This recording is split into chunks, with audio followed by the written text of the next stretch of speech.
Hello, and a very warm welcome to my channel. This morning, we give you a piece of breaking news. Meghan and Harry were mocked for craving the relevance of Prince Philip's birthday.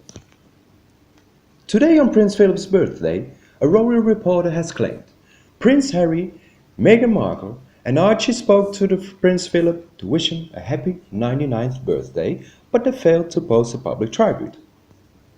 Taking to Twitter, Caroline Durant, who contributes to the Open magazine, penned, "A source close to the Duke and Duchess of Sussex confirmed that Prince Harry and Meghan with Archie will speak to the Duke of Edinburgh, Prince Philip, today to wish him a happy 99th birthday."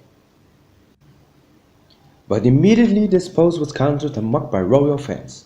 A fan replied, "So if they did, who told the media? The connection to the royalty is the only reason for the relevance. Hence the need to release this bit of info. Why won't the desperate duo leave us alone? Or why should they post via any sort of media? That's the whole point, isn't it? They've left the royal family, they don't like the media, so that's that. Hurrah! They finally got it. We don't care." Another user also said, "So they went public to say they sent a private message. Unbelievable.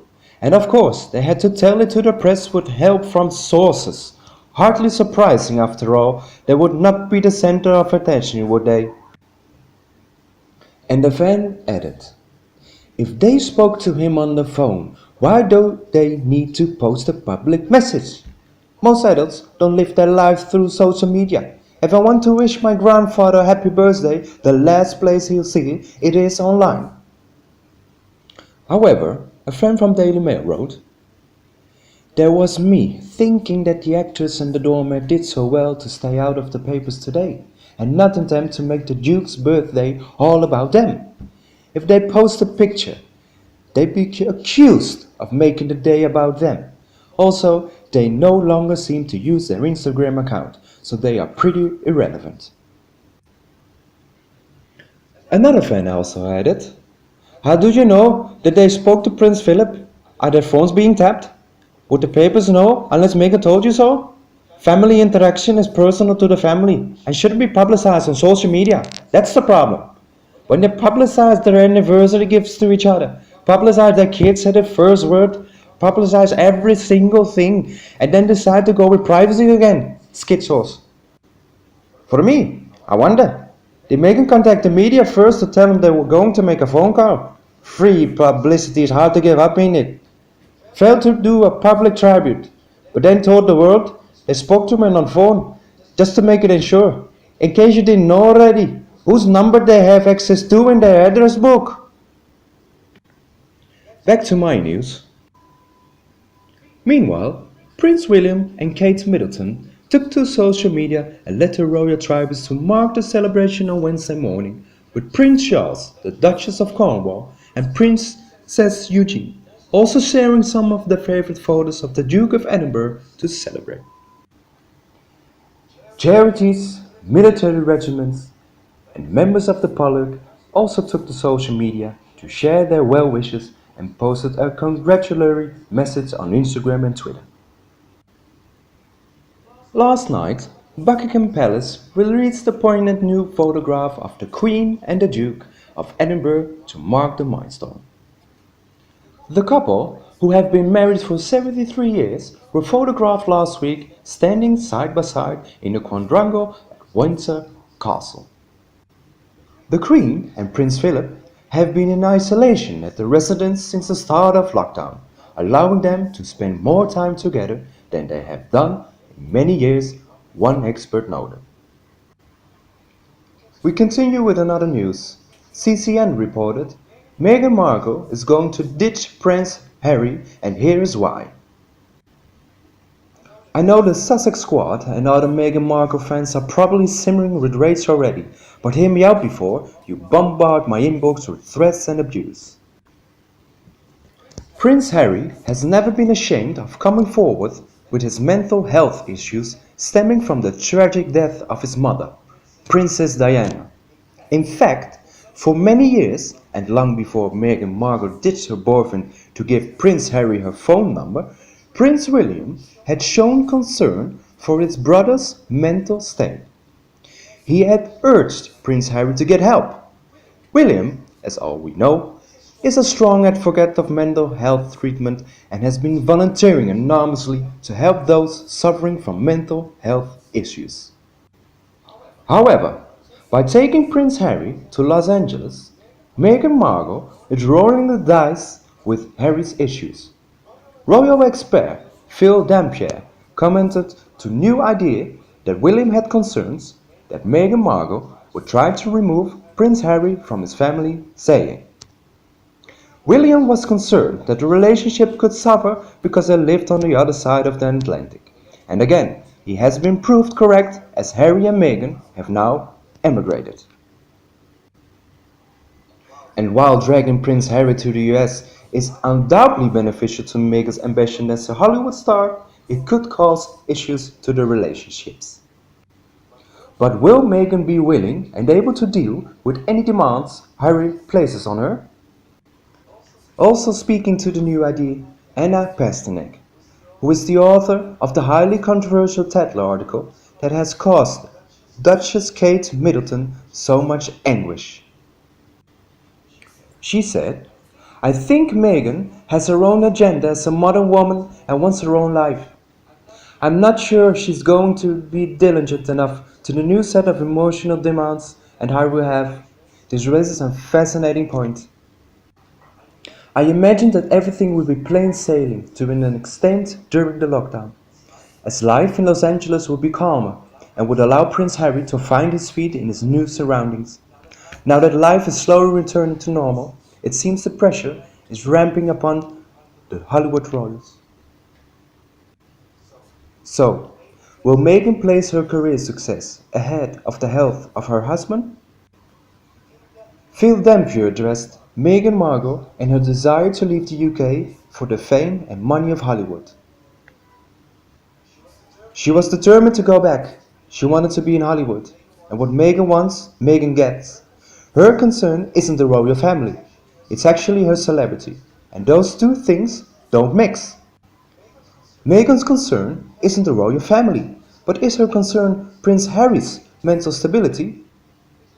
It looks to all but the most blinkered Meghan Markle fangirls that Harry is slowly unraveling in the US. There's already been talk of a potential move to Australia, with suggestions that Prince Harry seriously wants out of Los Angeles.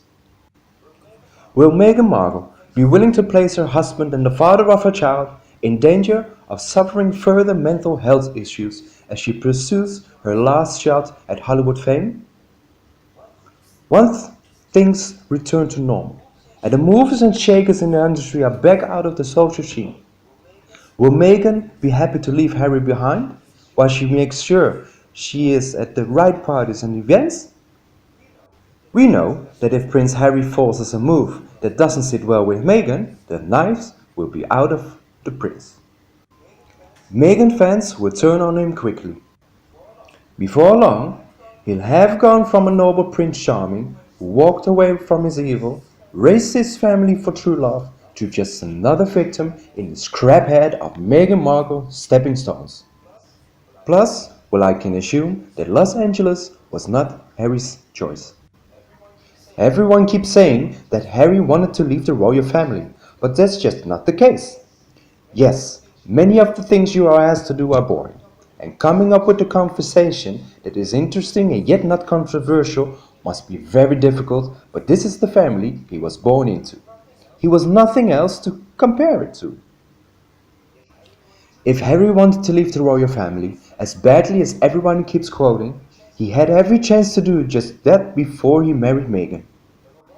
They were both offered the option to continue on as a man and wife and private citizens. They turned it down in favor of hitting the ground running. Not only were they all given a beautiful wedding, but they were then given patronage that were cherry-picked through the interest. Meghan was welcomed into the inner circle before they were even married, and so was her mother.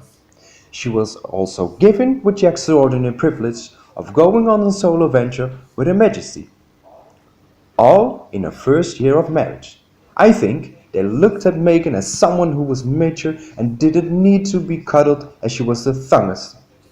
I think the Queen was very careful to make sure that Harry was involved in the future of the family and allowed a lot more say in what he spent his time doing than many other royals have. I'm sure she didn't want to see the royal couple, Harry especially, go down the path of Andrew. It's no secret that Harry has a long history of bad decisions and mental health issues. I believe Meghan used that to her advantage to make him believe there could be a bigger and better William and Catherine. I think she got her friends and advisors to jump in and tell them they could be millionaires if they could do what they wanted.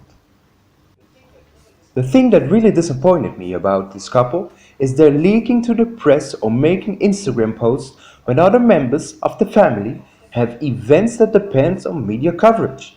She knew what she was doing and did every time there was an event, a birthday, a wedding, etc., etc. Thus leading us to Brexit. With all the Harry and Meghan had gotten away with, really think they thought could publish the list of demands and they would get it. That right there shows that if they could publish their goals, to the public would be 100% behind them and the Queen would have to cave so she wouldn't look like a body. You have to remember they had a very high approval rating at one time. Once they realized the severity of what they did, Meghan hopped her plane so that none of the blowbacks would fall on her. Here's where I, again, say Harry never wanted out. If Harry and Meghan really want to live a quiet life with Archie, they would have done just that. They wouldn't have come up with a website stating their mission to be roving royals, doing what they want and making money how they want it, but of course in service to the Queen so they can keep all the perks. The family of three would have settled in a nice quiet area, possibly even still contributing to the family in quiet. They wouldn't have moved to Los Angeles. That's when I stopped respecting anything they had to say. You don't leave the protection of the royal family, where they could have had a very nice private life, to go to Los Angeles in the name of privacy and autonomy. Do you agree with me? Please let me know in the comment section below and we will talk about it. If you love my video, remember to like and share it anytime you want. Don't forget to subscribe to the Sussex Daily News channel version 2 to get more news from the royal family. Now, have a nice day and see you in next videos.